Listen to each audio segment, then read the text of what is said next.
Hi all. So our next topic is integrity constraints. So integrity constraints are set of rules. So it is used to maintain the quality of information. तो integrity constraints हमने previously भी पढ़ा हुआ है कि वो set of rules होते हैं जो कि हम जब डेटाबेस में डेटा अपडेट या इंसर्ट करते हैं तो वो रूल्स फॉलो होने चाहिए, वरना फिर इंटीग्रिटी कंस्ट्रेंट्स के वायलेशंस हो जाते हैं. Now, integrity constraints ensure that the data insertion, updation, and other process have to be performed in such a way that the data integrity is not affected. मतलब जो set of rules set किए गए हैं वो violate नहीं होने चाहिए. Thus, integrity constraint is used to guard against accidental damage to the database. तो इसका अगर मैं एग्जांपल दूं तो सपोज कोई बैंकिंग डेटाबेस है, उसमें कोई भी कस्टमर का जो बैंक बैलेंस है वो 5,000 रुपीज से नीचे नहीं होना चाहिए. तो किसी भी कॉलम पर हमने इंटीग्रिटी सेट की हुई होगी, जैसे कि balance should not be less than 5,000.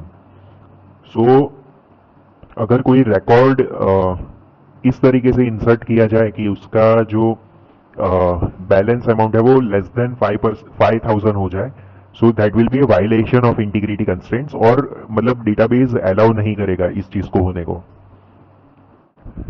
Now we will discuss about various integrity constraints or various types of integrity constraints. So first one is check integrity constraint. So this constraint defines a business rule on a column. So जैसा कि मैंने previously example दिया कि कोई particular balance column है customer table में जो कि जिसमें वैल्यू 5,000 के नीचे नहीं हो सकती. सो इस तरीके का रूल अगर कोई हो किसी कॉलम पे तो उसको चेक कंस्ट्रेंट कहते हैं. All the rows in that column must satisfy that rule. Now limits the data values of variables to specific set, range or list of values. So for example, मैंने जो example दिया वो range constraint का example है कि मतलब जो balance column है उसमें 5,000 और अबाव वैल्यू होनी चाहिए बैलेंस अमाउंट कॉलम की. अभी किसी सेट में ऐसा भी हो सकता है कि किसी कॉलम में पर्टिकुलर सेट में से ही कोई एंट्री होनी चाहिए.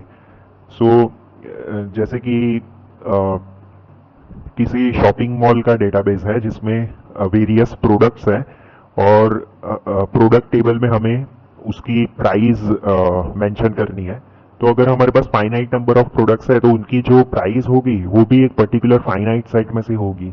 तो वो सेट हम डिफाइन कर सकते हैं कि इस कॉलम में ये पर्टिकुलर सेट में से ही वैल्यूज होनी चाहिए, और लिस्ट ऑफ वैल्यूज भी हो सकती है. सो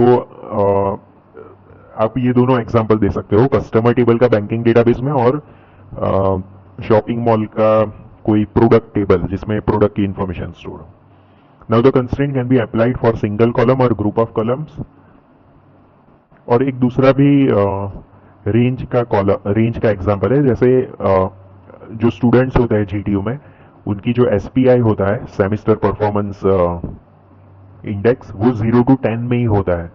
तो ऐसा नहीं है कि जो जीटीयू का डेटाबेस होगा जिसमें स्टूडेंट के मार्क्स स्टोर्ड है तो उसमें किसी स्टूडेंट का 0 से कम है या फिर 10 से ज्यादा है, तो ये कंस्ट्रेंट जो होगा वो उस कॉलम में पर्टिकुलर कॉलम में सो वो सेट किया गया होगा कि 0 to 10 के रेंज में ही SPI होना चाहिए.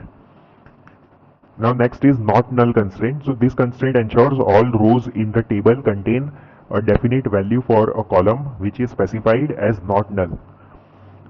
Not null constraint मतलब वो पर्टिकुलर कॉलम में वैल्यू होनी चाहिए कोई ना कोई, वो एम्प्टी या मतलब नल नहीं होना चाहिए. So which means null value is not allowed.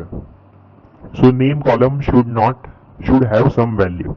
मतलब कोई टेबल है, कस्टमर टेबल ले लो बैंकिंग डेटाबेस के एग्जांपल में, तो कस्टमर का नेम तो होना ही चाहिए. तो कस्टमर के नेम की जो कॉलम है उसमें हम नॉट नल कंस्ट्रेंट सेट करेंगे. Then next is unique constraint. So this constraint ensures that the column or group of columns in each row have distinct और unique value. मतलब वो पर्टिकुलर कॉलम या ग्रुप ऑफ कॉलम्स की जो entries है वो unique होनी चाहिए, डुप्लीकेटेड नहीं होनी चाहिए. So a column can have null value but the values can not be duplicated. मतलब नल हो सकता है वो कॉलम या ग्रुप ऑफ कॉलम्स की वैल्यू, लेकिन जब भी कोई वैल्यू असाइन हो वो कॉलम या ग्रुप ऑफ कॉलम्स को, तो वो डुप्लीकेटेड नहीं होनी चाहिए, यूनिक होनी चाहिए। So example is enrolment number column.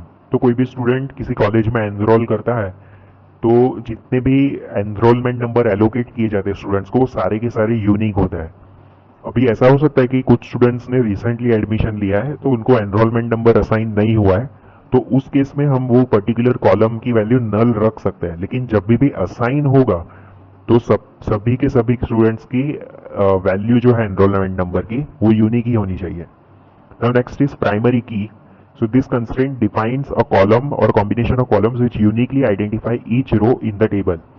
So जैसा कि प्रीवियसली भी मैंने कहा है, प्राइमरी की वो कॉलम या ग्रुप ऑफ कॉलम्स होता है किसी टेबल में जो सारे ही रिकॉर्ड्स को यूनिकली आइडेंटिफाई करती है। अभी प्राइमरी की कंडीशन होती है कि वो कॉलम में जितने भी वैल्यूज है वो यूनिक होने चाहिए और किसी भी वैल्यू, कोई भी वैल्यू नल नहीं होनी चाहिए। जैसे कि एनरोलमेंट नंबर कॉलम है, should have a unique value as well as it can not be null. मतलब अगर कॉलेज के डेटाबेस में स्ट्रिक्ट रूल है ऐसा कि एनरोलमेंट नंबर असाइन होना ही चाहिए, वरना स्टूडेंट का रिकॉर्ड टेम्पररीली वो डेटाबेस में स्टोर नहीं होगा। तो एनरोलमेंट नंबर एक प्राइमरी की हो सकती है जिसकी वैल्यू यूनिक होगी और नल नहीं होगी। और दूसरा भी एग्जांपल आप देख सकते हो, जैसे कि customer ID for customer table in banking database etcetera. Now next is foreign key. So it is a referential integrity constraint that is specified between two tables. मतलब फॉरेन की क्या होता है कि किसी एक टेबल की प्राइमरी की को हम दूसरे टेबल में as a foreign key use करते हैं to map both the tables. So in the referential integrity constraint or foreign key constraint, if a foreign key column in table 1 refers to primary key column of table 2, then every value of foreign key column in table 1 must be null or be available in the primary key column of table 2। मतलब जिस भी table में हमने foreign की specify की है and that maps to primary key column of another table, तो वो फॉरेन की कॉलम जो है जिस टेबल में, उसमें या तो वो वैल्यूज होगी जो वो प्राइमरी की कॉलम के, मतलब वो प्राइमरी की कॉलम में जितने भी वैल्यूज मेंशन्ड है वो वैल्यूज हो सकती है, या तो फिर नल हो सकती है। तो फॉरेन की में ये ध्यान रखना है कि प्राइमरी की जैसा नहीं है, यूनिक तो होंगी ही क्योंकि वो प्राइमरी की कॉलम को ही मैप कर रहा है फॉरेन की, लेकिन नॉट नल कंपल्शन नहीं है, नल हो सकती है फॉरेन की। तो ये प्रीवियस लेक्चर में भी मैंने मेंशन किया था।